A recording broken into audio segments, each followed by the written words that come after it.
dans le prochain épisode de Demain nous appartient. Tandis Sophia rejette Samuel, Sandrine et Victoire acceptent d'écouter Anne-Marie. Dans le même temps, Flore cherche à imposer ses choix pour son mariage. Capture d'écran TF1. Attention, les paragraphes qui suivent contiennent des spoilers sur l'épisode de Demain nous appartient diffusé demain soir sur TF1. Si vous ne voulez rien savoir, ne lisez pas ce qui suit. Mercredi 25 décembre dans Demain nous appartient. Sophia rejette Samuel à la suite des révélations sur l'identité du père biologique de Sophia. Manon s'inquiète du bien-être de sa sœur. Lorsque Sophia confie son angoisse d'être désormais vue différemment par sa famille, sa cadette affirme que cela ne change rien pour elle et qu'elle sera toujours sa sœur. Plus tard, Sophia rejoint Arthur et lui révèle que William n'est pas son père. Tandis qu'elle dit se sentir vide et avoir le sentiment de ne plus avoir de famille, le jeune homme assure que William reste son père et qu'elle a tout simplement gagné un papa supplémentaire. Seulement, Sophia craint que son père ne l'aime qu'à cause du mensonge de sa mère. Pour la réconforter, Arthur déclare qu'on n'est pas obligé de partager le même ADN. De retour chez elle, l'adolescente s'effondre dans les bras de son père et lui fait part de sa peur qu'il ne la voie plus comme sa fille. Mais William jure qu'il l'aime plus que tout et qu'ils vont surmonter cette épreuve ensemble. De son côté, Aurore reproche à son mari de vouloir partir pendant que leur famille explose et William rétorque qu'elle n'a pas conscience de la gravité de la situation ni du fait que tout est de sa faute. Une fois sa mère partie, Manon, qui a entendu la dispute de ses parents, accuse son père d'abandonner à la moindre difficulté. Après qu'elle lui a rappelé qu'ils sont une famille et qu'ils ont toujours affronté les situations difficiles ensemble, elle ajoute qu'elle n'a aucune envie de perdre Sophia à cause de son orgueil de père. Et s'il ne fait rien pour arranger les choses, elle promet de lui en vouloir toute sa vie. En parallèle, Aurore croise Leila et lui raconte que Sophia connaît la vérité.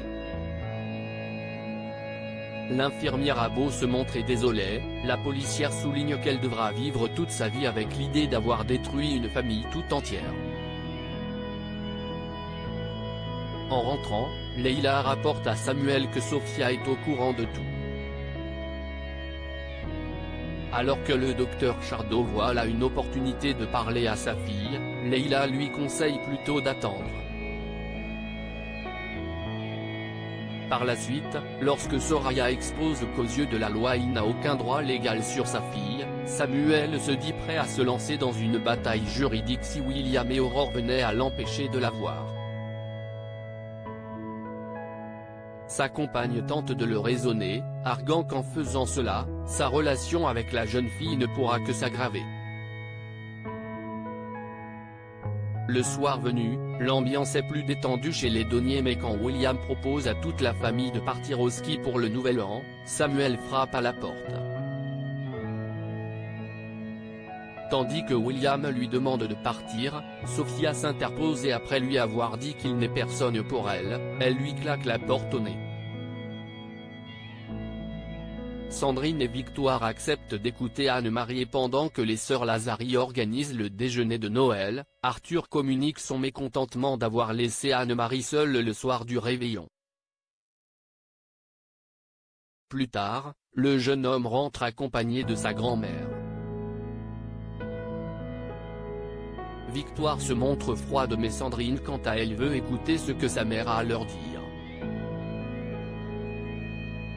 Après avoir formulé son amour pour ses filles, Anne-Marie explique qu'elle a fait croire que Victoire était sa fille afin d'éviter à Sandrine de porter le fardeau d'être une mère-fille et ainsi offrir une enfance normale à Victoire. Persuadée d'avoir fait le bon choix, elle ne pensait pas leur avoir fait autant de mal. Aujourd'hui, elle sait qu'elle s'est trompée et supplie Sandrine de la pardonner pour ne pas l'avoir soutenue comme elle aurait dû le faire tout en présentant ses excuses à Victoire pour ce mensonge qui a bouleversé sa vie. À la suite de son départ, les sœurs Lazari, qui admettent ne pas réussir à vivre en faisant comme si leur mère n'existait plus, se rendent à l'hôtel où séjourne Anne-Marie. Lorsqu'elles découvrent leur mère en train de faire ses valises, Victoire et Sandrine l'invitent à rester énonçant qu'elles ont encore beaucoup à se dire.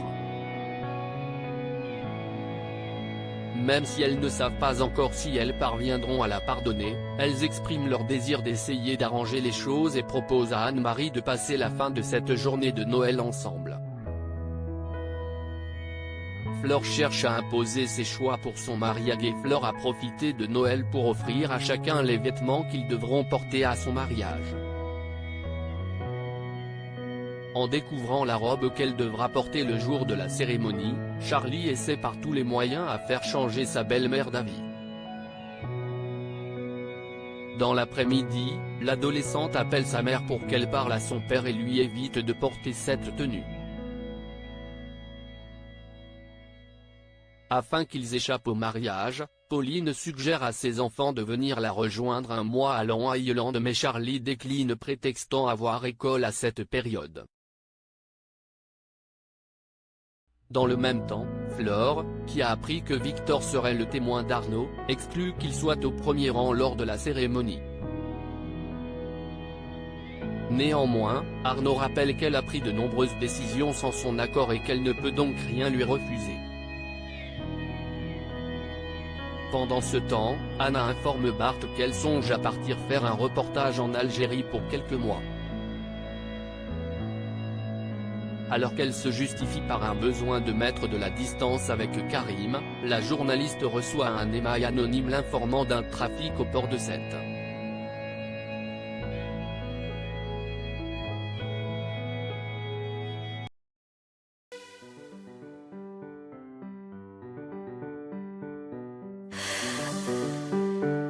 The man I love just had